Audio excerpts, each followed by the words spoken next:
আপনি ছাত্রনেতা হয়ে যদি বক্তব্য দেন হিন্দুদের পক্ষে, সেক্ষেত্রে আপনি হয়ে যাবেন মুসলিম মেয়েদেরকে ফাঁসাইছেন, বিয়ে করতে চান, এইসব।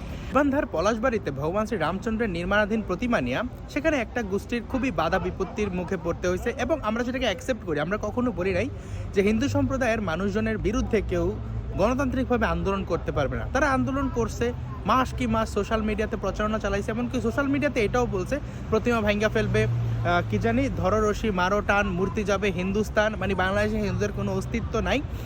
দিন শেষে একটা গত শুক্রবারে একটা আপনার মানববন্ধন করে সেখানে ভগবান শ্রী রামচন্দ্রের ছবিতে তারা জুতা নিক্ষেপ করছে।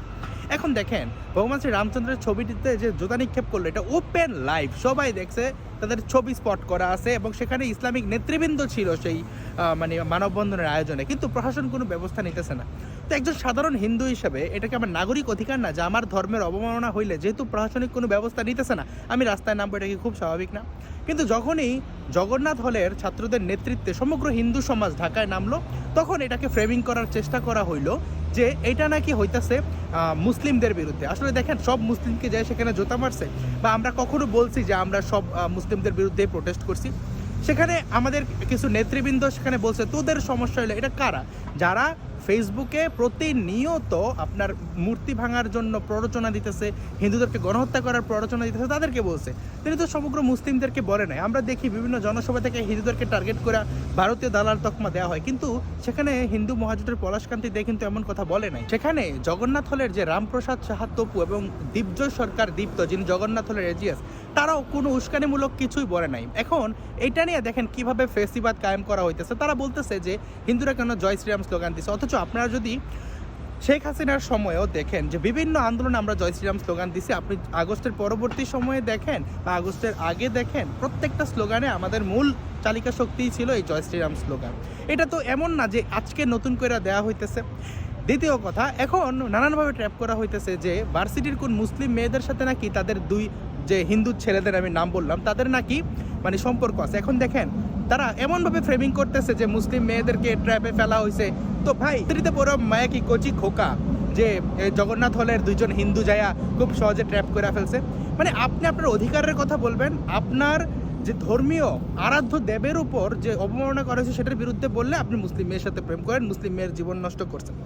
দ্বিতীয় কথা, যদি কোনো হিন্দু নেতৃবৃন্দ তো কি করে তার ইন্ডিয়ার এই নেতার সাথে ছবি আছে, ওই নেতার সাথে ছবি আছে। ভাই, বাংলাদেশের মুসলিম নেতৃবৃন্দের তালেবানি নেতা, এই নেতা, ওই নেতা, ওই রাষ্ট্রদূত, এই রাষ্ট্রদূতের সাথে হাজার হাজার ছবি আছে। হ্যাঁ, যদি পুরো অখিল ভারতীয় মানে সমগ্র ভারতবর্ষের একটা হিন্দুদের সম্মেলন হয়, সেখানে বাংলাদেশ থেকে হিন্দু মহাজোটের নেতৃবৃন্দ যায়, ওপার থেকে যদি ধরেন সে যে কোনো রাজনৈতিক ব্যাকগ্রাউন্ডের হোক, সে যদি যায়, তার সাথে যদি পুরস্কার বিতরণ অনুষ্ঠানের ছবি থাকে, সেটা কি দোষের কিছু?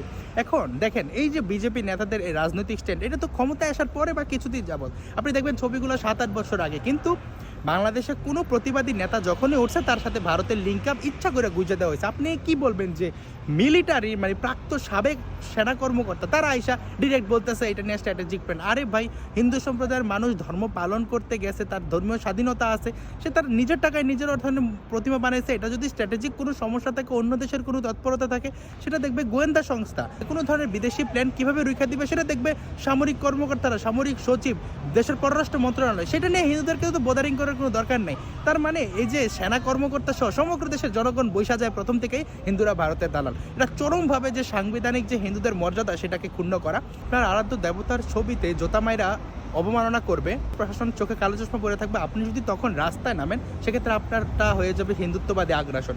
আপনি ছাত্রনেতা হয়ে যদি বক্তব্য দেন হিন্দুদের পক্ষে, সেক্ষেত্রে আপনি হয়ে যাবেন মুসলিম মেয়েদেরকে ফাঁসাইছেন, বিয়ে করতে চান, এইসব। আপনি যদি হিন্দু নেতা হয়ে যান, আপনি 8 বছর আগে ভারতীয় কোন নেতার সাথে দেখা করছেন, কোন রাষ্ট্রদূতের সাথে দেখা করছেন, সেগুলো নিয়ে প্রোপাগান্ডা ছড়াবে আপনি নাকি মুসলিম বিদ্বেষী। আপনি যদি আন্দোলন করেন সেটা মুসলিমদের বিরোধী। তো এই যে নব্য ফেসিবাদ, এই ফেসিবাদকে আসলে কীভাবে বলবেন যে আপনাকে অবমাননা করবে, আপনার আরাধ্য দেবতাকে অপমান করবে, কিন্তু আপনি রাস্তায় নামতে পারবেন না, আপনার চুপচাপ সহ্য করে যাইতে হবে। দিন শেষে শ্রীপাদ চিন্ময় কৃষ্ণ দাস ব্রহ্মচারী প্রভুর মতো আপনাকে জেলে আটকাইয়া দিবে।